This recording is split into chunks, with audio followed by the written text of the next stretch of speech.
Estuvimos celebrando el Día del Padre en la institución educativa particular San Luis con los pequeñines del nivel inicial y también con todo el alumnado del nivel primario y secundario. Vamos a ver la actuación por el Día del Padre en el Colegio Particular San Luis.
Alto.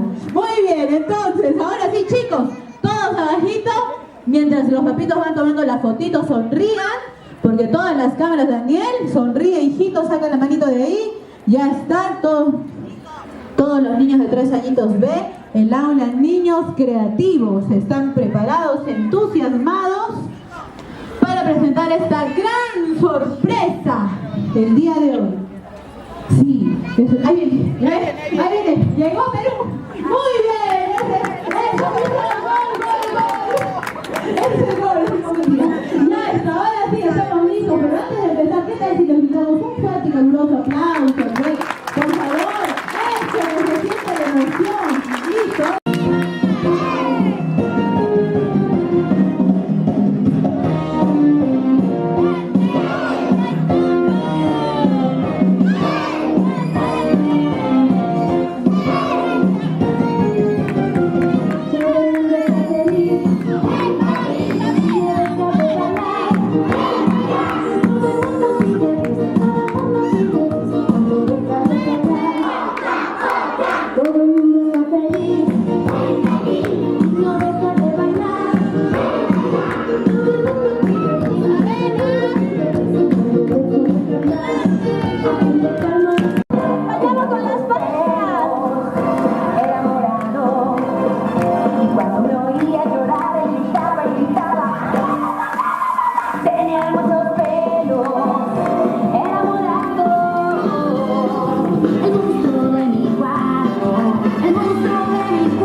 Gracias.